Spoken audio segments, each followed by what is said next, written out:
Welcome to Fat Chicks on Top. This podcast contains frank discussions about the body, sexuality, and occasionally uses swear words, which may not be appropriate for people under the age of 18. This podcast also uses facts, statistics, and mathematics, which may not be appropriate for liberal arts majors. And this podcast relies on science and reality, which may not be appropriate for evangelicals.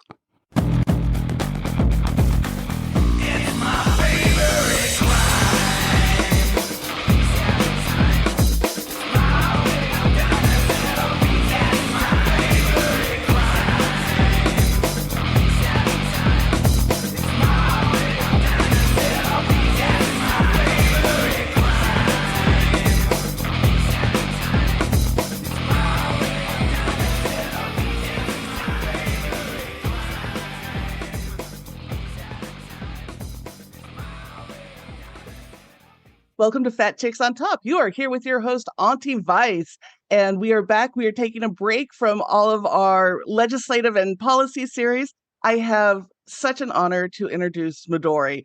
I'm sure 95% of my listeners are already familiar with her work. She is amazing. She's a writer, she's an educator, she's a coach, she's an artist. She has produced probably the first and most seminal work on shibari that's still out there. Welcome to the show. Thank you for having me, and hello, dear listeners. It's great to have you on the show. So I wanted to start the conversation around what you are probably most known for is your work in shibari. Mm-hmm. When you wrote your first book, The Seductive Art of Japanese Bondage, did you have any idea it would get the traction it's gotten over the last 2 decades? Oh my God. No, not at all. Oh, by the way, can I swear and stuff on this show? Of course. Okay, yeah. We're explicit. Okay. So no, not at all. And for folks who are just getting into kink or rope bondage or shibari today might not realize that the huge popularity that is today has not been so. Really, it's only been the last few years that's gotten really huge. Somewhere in like the late aughts, it started to catch interest of folks. I mean, for that matter, the destigmatization of kink in general, even discussions of safe word, is very contemporary. So we take a step back on the time machine and we get to the late 90s, and shibari or Japanese rope bondage was so not commonly talked about that even in the kink and leather subcultures, I'd get asked, shibari, what's that? And I would have to do a lot of explaining. So seriously, folks, it was not anywhere like this that it is today. It wasn't like that back then. There were a handful of us. I think we all like knew each other, various little pockets, Seattle, LA, Chicago, London. And I think in London, when I was doing a lot of performances in the late 90s, there were essentially 3 of us, just 3 of us, Murakami, Mistress Amrita, and myself. And we were all coming from, well, Murakami was from local, John was local, but there were just 3 of us, really not known. And there were definite enthusiast pockets, like tiny enthusiast pockets. But back then also kink was generally highly stigmatized and pathologized. So we had to be careful about who we were talking to. Me, my naivety and general overly optimistic foolishness meant that I was out yapping about it when other therapists or educators were like, no, don't talk about that, even if you're into it. And I'm like, what? Why? Naivety serving me well. And I was already teaching some classes, but mind you, I'm not the first in terms of teaching of this, because there was and still is Kay Buckley, who I learned and apprenticed a bit from. There was Lou Duff, and on the East Coast, there were folks as well. Now, what's interesting is in the left coast here, in the 80s and 90s, the hot shit rope tops were women. It was, do you remember that? It was like, yeah, it's taken such a dramatic shift in who does rope and how we conceptualize it. But yeah, no, the 90s kink scene in San Francisco was delightful and very female centered. Yeah, and when you thought of heavy leather, it's the gay boys. Mhm. When you Mhm. think of blood play, it was the leather dykes. And when you think of rope bondage, it was women, queer and straight. And you wanted hot rope bondage of any style, it was women. And not in like the denigrative, it's women's crap, but like, oh yeah, yeah, the women are awesome, that kind of way, right? So we can talk about a little more a little later. I guess it takes like similar trajectory as the professionalization of computer programming and then exclusion of women. Similar thing. My God. But at that point, in the footsteps of Lou and Kay and uh, uh, Sybil, not as much, but yeah, certainly the various other women in the area teaching, I started teaching and developing my own style. It also helps that I'm from Japan, so I'm reading source material and some cultural contextualizing, combined with that unique 90s San Francisco sex positivity and humanism. Now, Janet Hardy was always good about noticing who was doing what and teaching what. She was, now retired and emeritus, was the owner and publisher of Greenery Press, where many wonderful books came out of. And she approached me and scouted me. At that point, I'd already been writing for the fantastic underground magazine Spectator. Scouted me about, hey, do you want to write a class? If you can make a class and you're articulate about it, it can turn into a book. Okay. And she was used to finding niche interests and knowing that it was a very small niche on any of these. And little did she figure that, say, like BDSM 101 would blow up, you know? And because it was niche and because there was no other English language instruction book, we would get things from Japan and try to like translate it ourselves and trade VCR tapes and then CDs, but seriously, VCR tapes. Okay. Um, you can Google what a VCR tape is, y'all. So we would swap that, right? Mhm. And so she approached me about writing because she already knew I could also write and string a couple of words together. It took me a while because I wanted to create something that spoke to the ordinary people and putting in a heavy dose of that San Francisco sex positivity, which had not gone out to the world yet. Discourse of gender and consent was not an everyday mainstream topic. So, how am I going to introduce that? And we wanted to get this into mainstream bookstores like Barnes and Nobles, not just a little corner comic store with a kink section. So there's that. Well, bondage is still, and kink is still stigmatized. I want to show people tied up. How do we do that without, and as a how to book that can get the books into the mainstream bookstores without being sued and showing basic technique with deep emotional and psychological connection, but also a little bit of cultural history. This had not been done. We were a little scared because it's one thing. And we also wanted to put in pictures. That was the thing that was scary because all the other books were words and words could get in under the radar. But the moment you put in pictures, and these were conservative times and rise of the evangelical right. Tinky Winky was like Satan spawn. God, that was so stupid. How do we get this book out there? So walking a fine line, right? I also, very Bay Area, wanted to show all sorts of genders and body types.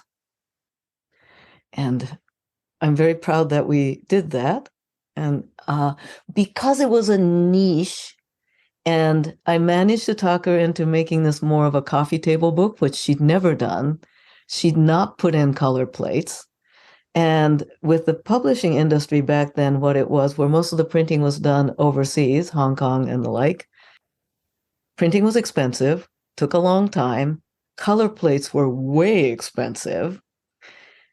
So managed to negotiate for 6 color plates, which today I hear people who are newer to being human, actually, alive, say, kind of going, why is there so few color plates? Because it was expensive.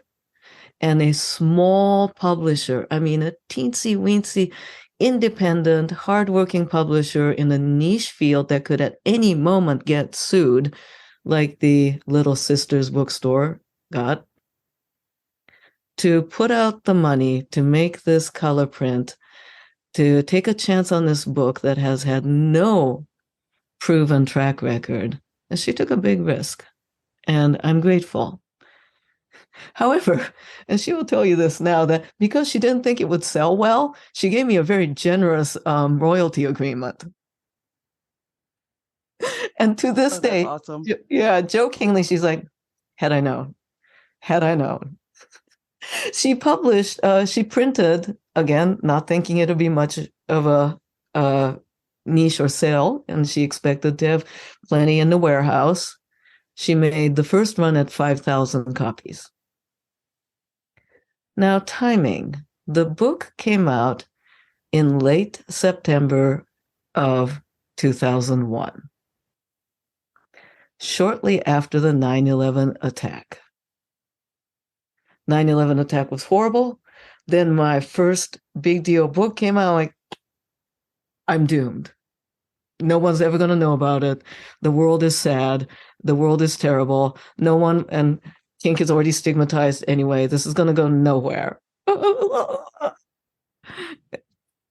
And then it sold out in the first month. 5,000 copies. Janet and I were both stunned. And since then, the printing has gone to like 8,000 and 10,000. And now, 23 years later, it is still continually in print. So that's a bit of the backstory. And it is a phenomenal book. I was in New York at the time and in the kink scene there, and can remember like waiting for Strand to get copies of it because Oh my God, really? Yeah. It was so exciting because there was so little on the market. And I think for people who are newer to the scene, they don't understand how you only had, what we called paperback mentors. It wasn't like a huge internet to go explore all of this, and getting into the clubs and the culture was very different. So to have something like that out was so exciting as a kinky person. Mainstream, right? Not just a zine. Right. Like I could go to the Strand with 8 miles of books and get it. It was thrilling, right? To have this come out. And you talk about putting in some of the cultural context. So a lot of what I hear now is everybody equates rope and shibari as the same thing. What's the difference? Let's see. Layers of umbrellas. So there's sexy fun thing, big umbrella, and then you get what would be considered kink or not kink, and kink is just historically contextual. I mean, today's average is like 20 years ago, clutch my pearls, scandal, scandal, right? Mm-hmm. So it's contextual to the time and place. Then under the kink stuff, you get all sorts of different umbrellas, and then you get like the umbrella of bondage. Now, bondage could be metal or leather or vacuum bags, fabulous things. And then there's rope. Rope can be all sorts of different styles. It can be, classic one that tends to get overlooked is like the whole John Willie bondage or the damsel in distress, the lady tied to the train tracks. Oh no, I'll save you now. And we have amazing American rope bondage tradition that relates both to the cowboy Western arts and comic books. This is Americana, right? So you got rope bondage, in that sense. And then there's another genre that's very culturally specific, that's Japanese bondage, but not all rope bondage is Japanese bondage. It's kind of like um, not all French cuisine is every cuisine. One of the things I know that you bring up, especially when people ask you to teach a class at their location, is how are they going to address some of the cultural stuff around rope and the cultural appropriation. So what have you seen, and why is that now part of the requirement that they answer those questions when you go to teach a class for them? Yes. There's If the listeners are familiar with the term Orientalism, and it's a form of racism that looks like a compliment. It's othering, and I want to thank all the civil rights movements going way back, but also specifically Black Lives Matter, as well as the anti-Asian hate. But Black Lives Matters has given the general public language to be more critical about how are we framing other people's life experience and culture. So there's a unfortunate tendency, sometimes well-meaning and just don't know better, but sometimes coming from a place of, honestly, white and masculine supremacy, of just being a cultural asshole, to be blunt about it, and wanting to elevate what I call this pleasure craft into something highfalutin and unnecessarily elevated and not realistic and essentially dehumanizing about contemporary Japanese sexual culture, as well as Japanese culture in general. So if an organization is inquiring about me teaching about Japanese bondage, I want to know if they're coming from a place of well-camouflaged racism or a place from genuine curiosity and wanting to learn. I won't fault people or organizations for having gotten the wrong information. But if it is that they want me to be a decoration and validation for their worldview, no. You bring up a couple of things I want to touch on. First is this idea that it has to be incredibly ornate and difficult and professional to be okay. Is there any benefit in not debuting your skills until you are pristine at your tying? Oh, I do see that and I get that because I teach in groups as well as privately. So I will commonly get hey, my partner's interested in rope bondage. We saw it online. I want to surprise them with a hot rope scene, but not until I'm perfect. Heavy sigh. There's enough things in the world that we are told that we have to be perfect by media standards. Career, parenting, work, health, fitness, body shape, mental health, yet another goddamn thing that we're supposed to be perfect at. Great. You know who this serves? It serves the gatekeepers and people who need to have their identity and ego propped up.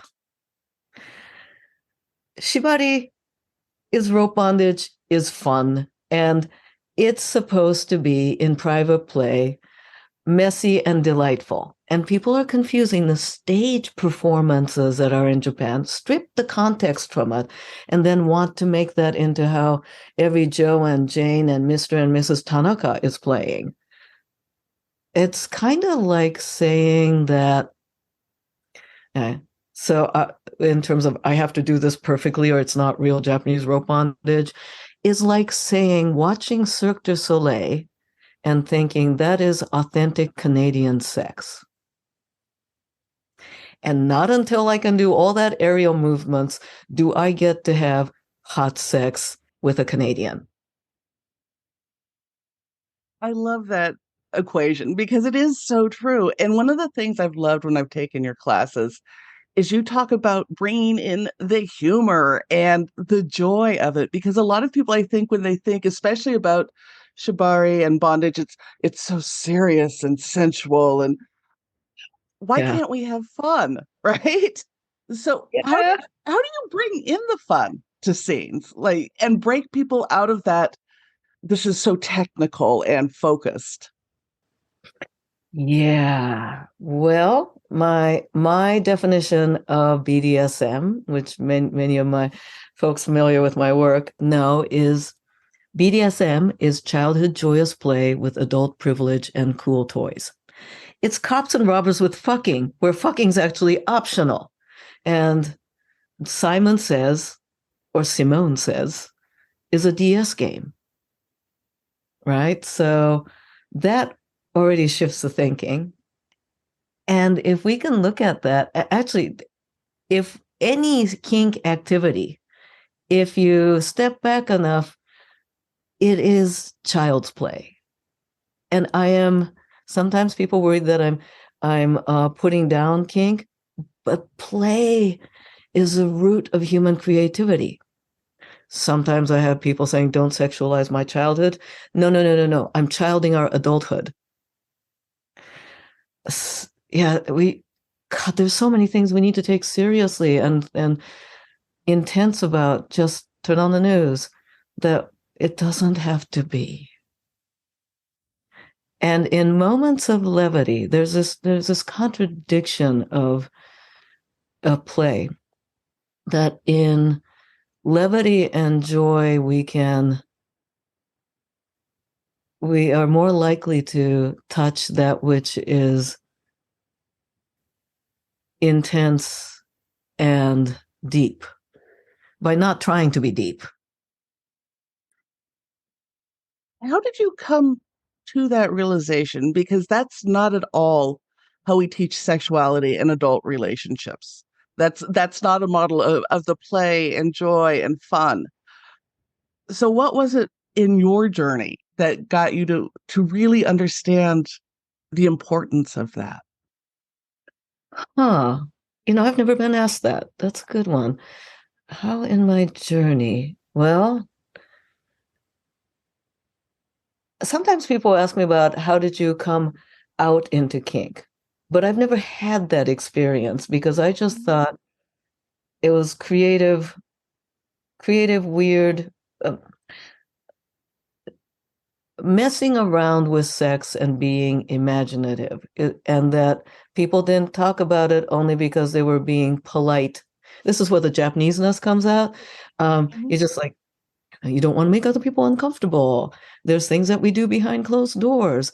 I think it was in my early 30s that I realized that there were people of the more North American Judeo-Christian white kind of waspy thing that uh, compartmentalize kink as opposed to that thing that we do that I'm not about to tell my mother.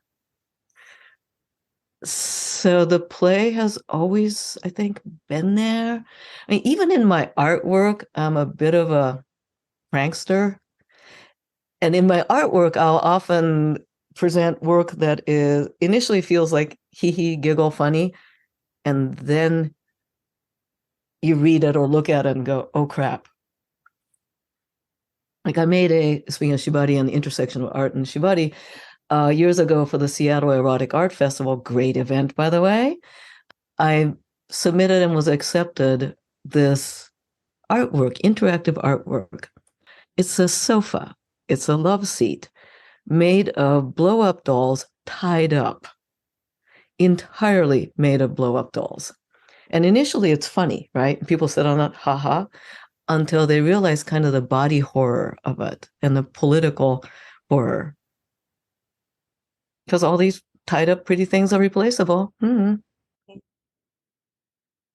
So has the because you do quite a bit of artwork and you've been doing a ton of it lately. Yeah. Has that always been part of your work, or was that something you came into after you started teaching kink and working in other ways? Oh, it's actually opposite. Okay. I've been making, and sometimes people think that I got into, a lot of times I'm making art using rope and secondary repurposed rope and such. Oh, did you start making rope art because you teach bondage? Actually, I've always been interested in fibercraft and traditional, what I would call subsistence craft. Mhm. Influenced my mother, who was a cultural researcher specializing in Edo period literature in Japan. So I spent a lot of time exposed to folk craft toys, things that were made out of straw and wood and fabric, when all my other kids at school were playing with plastic and vinyl things. And the fiber arts and just craft. I just like craft. And this nostalgia to my nostalgia to a bygone Japan is not that of the mythical samurai culture, but the townspeople, the regular townspeople, and the beauty of common kimono fabric, not like the embellished ones, but equivalent of calico, right? And so I have a soft spot for ordinary people's ways of creating in beauty. You got to wear clothes, might as well be cute, but it's got to be cheap and easy to mend. It's quilting, much like that. So my interest has been in that. Also, in Japanese primary schools, we are taught a lot about art and art skills. We make things. So when I started kinking, and I would see really expensive bondage items. And I remember studying that. Not only did I have like Japanese cinema tied up villain images in my head already, but I'd look at these expensive Mr. S leather restraints and like body cages and all that, and I'd see if I could make it with things I had and rope, like making fishing nets, like all the ways in which ropes used in Japanese culture, and not just for tying up prisoners by honorable warriors. Now, now it's the farmer bundling the bale of rice because that's hella tight. So it went from the cultural background, the love of craft, then being poor as a college student. I'm just now poor as an adult, and reverse engineering with that little lingering memory of cultural nostalgia. And I was like, oh, yeah, I remember this thing from stuff I sort of saw in culture in Japan. Then I meet up with the likes of Wolf and Kay Buckley, and like, oh yeah, I remember this. So yeah. Now back in the day, I didn't think of myself as an artist because that just seemed like you had to be formally taught and trained. But turns out I've been making all along. Do you have a favorite art piece you've done? Well, that usually is what have I been making most recently. I did make a piece. Oh my God, God, which one? It's like picking my favorite child. Okay, so a more recent piece is one called Placemat. Mm. And it was accepted for a show, a biennial, by the Asian American Women Arts Association at Some Arts. It is one-to-one hand-painted replica of a Chinese restaurant placemat with the zodiacs, except the words, instead of the animal, like rat, and then the years, 2000 whatever to whatever you're born, and characters, instead of that, it's the year of the law. I put 12 discriminatory immigration laws and race-based laws in chronological order, starting with the Chinese Exclusionary Act. So the year of the law, name of the law, and underneath, I put out a social media call for other Asian diasporic people, especially femmes, on dumb racist shit people say to us. So I just put that in a spreadsheet, shook it up, and lined that up. And in the center of it is the definition of Asian according to and what the US Census operates by. along with it is a pink flocked gun, homage to all those exploitation films, but also it's Hello Kitty pink. So Yeah. you want to grab my pussy? Say hello to my kitty. And listeners, we will have a link to that image because you have it on your site and it's delightful. It is Thank you. so well done. I absolutely love it. And the bullet, there's these, I mean, pointed to my ears, you can't see it, listeners. I have these 5 bullets, like 5 fingers. They're bullet casings where the bullet is actually hand-painted acrylic nails painted by my favorite Vietnamese immigrant nail artist. So layers and layers and layers. I've actually made jewelry out of it now where, the swag exit through the gift shop. So it's like femme weaponry, these brass bullets with like pretty little patterns. Also probably good for playing because it's nice and pokey. They are. They are. So you bring up the feminine and weapons. You also teach a lot around female dominance and coming into your dominant voice. And you are restarting a project. Do you want to talk about that for a little bit? Oh my God. Oh my God. Oh my God. Okay. Forte Femme, Women's Dominance Weekend Intensive. I've been doing this since 2004. Initially, it was like once a year, but right up until, well, March 2020, I was doing it every other month. New York, San Francisco, New York, San Francisco, on 3-day intensive. And I mean intensive. This is not a sit around and just, pat ourselves on the back about being kinky. No, this will make some therapists cry. Deep down work, limited to 8 people, and women, trans women, because trans women are women, and femme happy non-binary folks. Language is changing. I'm constantly working on that. And that I had a 3-year pause because of COVID and being extra safe. But then during COVID, our 2 campuses, our 2 beautiful locations in New York, both New York and San Francisco, went poof because buildings being sold and poof. But we found a beautiful location after much searching in the Oakland Hills, this gorgeous 1920s Spanish style private home, gorgeous view. And we're restarting it. So the first cohort group, Forte Femme, is happening July 7th. And if you miss getting in, because it is limited, don't worry. We are getting back into the saddle and stepping into our high heels again and heels optional, to get back into it.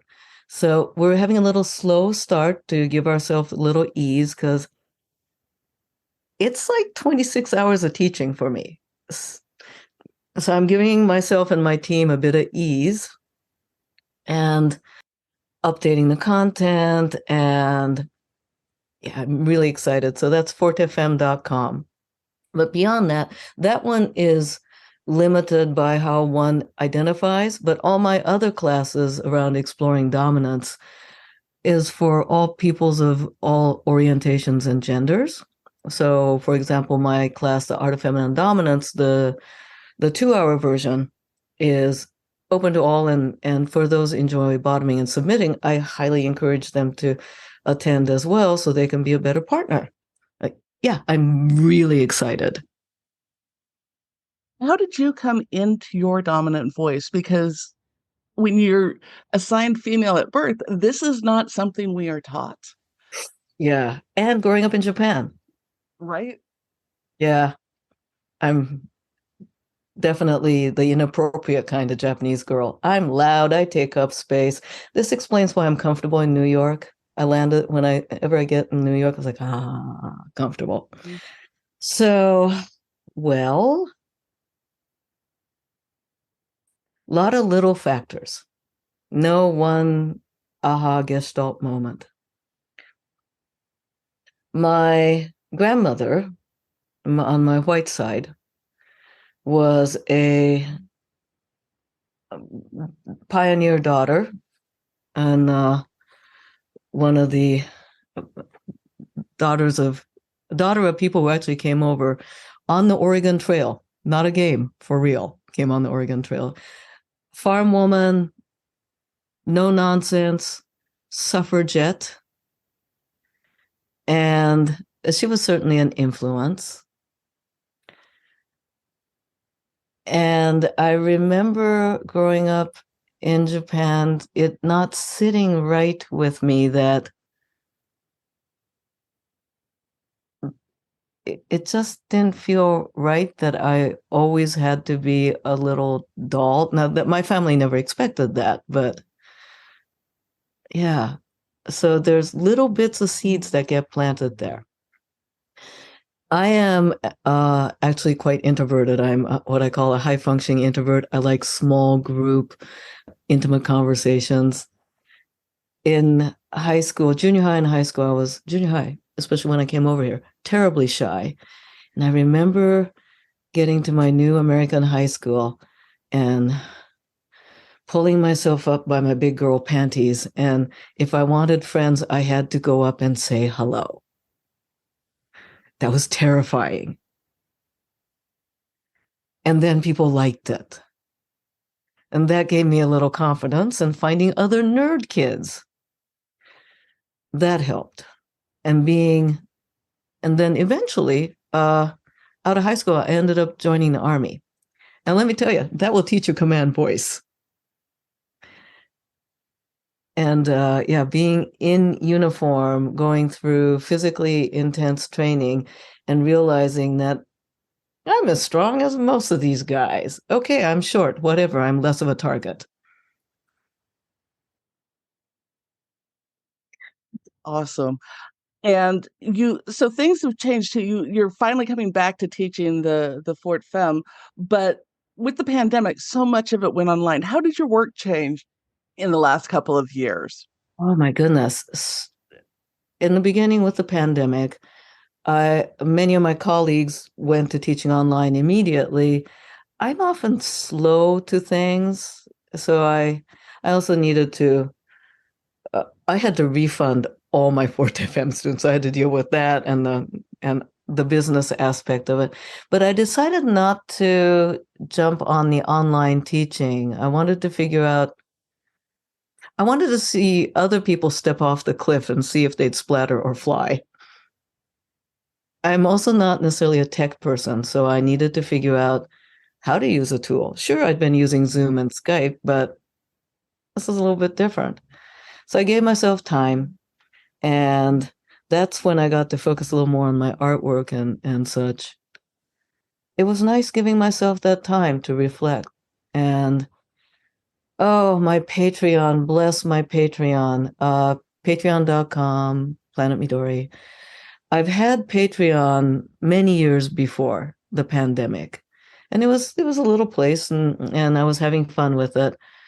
But I guess I turned my back to general public social media and dove into my Patreon as a place to put my thoughts and ideas. And given that my subscribers are genuine supporters and would let me experiment, that's where I started experimenting with, could I do this? I did like a whip fit flogger-based exercise class online. I tried this, that, and the other, and they gave me the room to experiment and create new classes. I even got to host other people's workshopping the workshop. Dixie Delatour, who of the Bawdy storytelling, she'd been live coaching in person, but she wanted to figure out how to do an online class. So I offered my Patreon as a place to workshop her workshop. And she created such a beautiful thing. And for our listeners, I'll have a link to Bawdy Storytelling because it's a wonderful show, and Dixie is a doll to work with. And you have a couple Bawdy Storytelling episodes out, I know. Oh my God, yes. Yeah, the one where I ended up at tried to pass myself up as I'm just a tourist. No. I'm just here at a rope bondage shibari gathering in Japan where I was just trying to sneak in and observe. Yeah. Yeah, Happen. no, they're fun episodes, so we'll have links to those. And for listeners, if you get a chance to see Bawdy, it's a great night. I've performed with them a bunch. They're a fun show to do. So good. So we're coming up on time. So before we go, there's a couple of questions I still haven't. You refer to yourself as Auntie Midori, and you offer office hours. What's the auntie? I'm an auntie. I know, Talk yeah. about your auntie persona. Okay, so uh years ago, a friend of mine in Richmond, Virginia, we're like the same age, right? Well, he's a little bit younger. And funny, snarky gay boy. And was teaching in his town a bit. We made friends, and he started just referring to me as auntie. And I'm like, I'm not that old. And he just kind of roll his eyes and keep calling me. I'm like, okay, whatever. And in many cultures, certainly in the Asian culture, auntie takes a special place. There's an authority, but then there's also, you can say things to your auntie that you wouldn't to your mommy. Can also be protector, but will also smack you upside the head when you're being a dumbass. There's the Fast and Furious that had The Rock and Jason Statham going back to The Rock's home, and then the mom, the tiny Pacific Islander mom that takes those two boys and literally slaps them with a flip flop. Yeah, that. So a few years back, I had the honor of judging for International Mr. Leather. And I realized that by that point, several of the younger gay leather men were treating me. I used to be an older sister. Well, no, when I started, I was the kid sister, the awkward kid that's shown up on the playground. Then I ended up becoming sister. And then I became older sister. And I guess with gravitas and not giving a shit about having an opinion and having fucked up enough to have an opinion. So I find myself at International Mr. Leather in Chicago. I am judging. There's 50, 60 contestants, and some of them are outside of the classic Leatherman imagery. Some of them were the earlier contestants that were showing gender fluidity. There was this one beautiful individual who came up on stage in leather and gorgeous leather skirt, handmade in a cape, and masculine and feminine mixed in a self-created outfit. And then there were some people in the audience that booed them.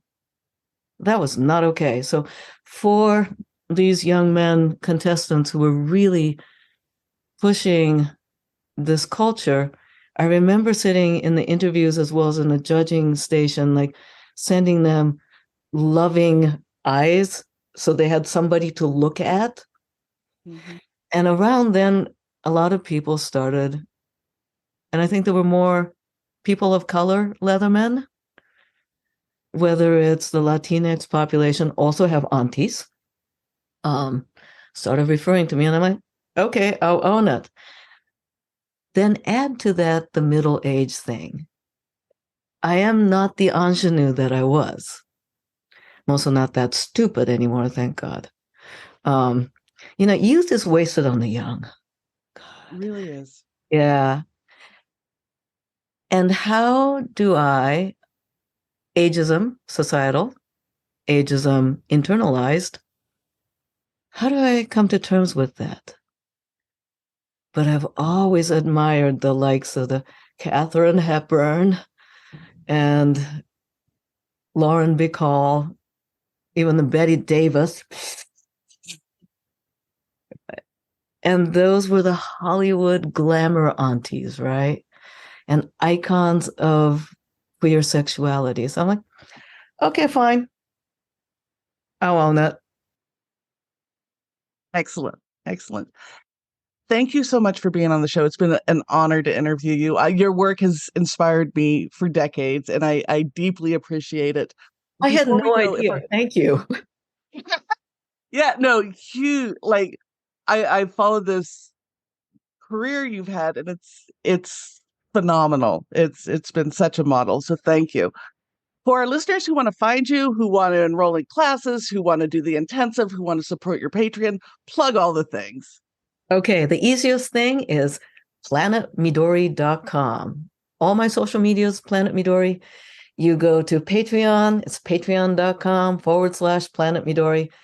And if you want to find Forte Femme, guess what? It's fortefemme.com. But if you can't remember, just go to planetmidori.com. It will point you to my teaching, my Patreon, and my artwork. And for those of you who want to talk and discuss ideas with me, I have live Zoom office hours every other week in my Patreon.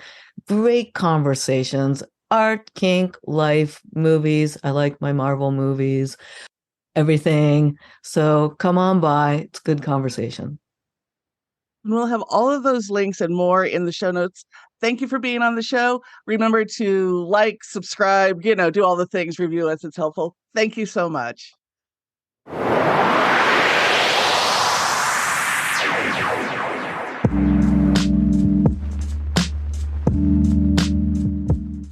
And now, a moment of gratitude.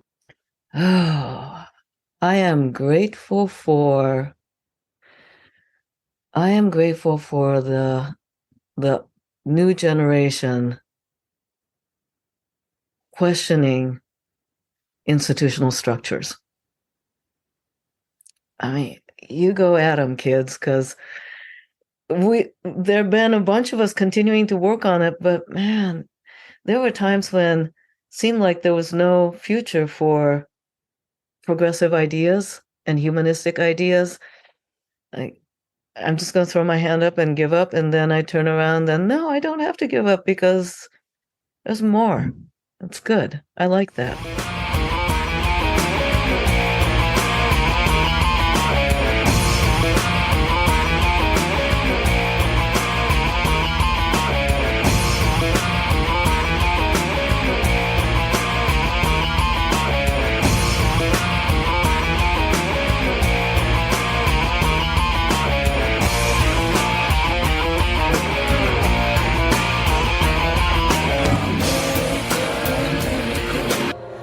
Texas of the world. Thank you for listening to this episode of Fat Chicks on Top.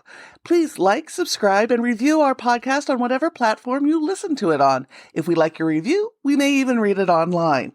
This has been an Auntie Vice production. Producer and host, Rebecca Blanton. Audio production by Sharon Smith. Music by David Manga. And more music by Sharon Smith. For more information about Fat Chicks on Top, please visit our website for all things Fat Chicks at fatchicksontop.com.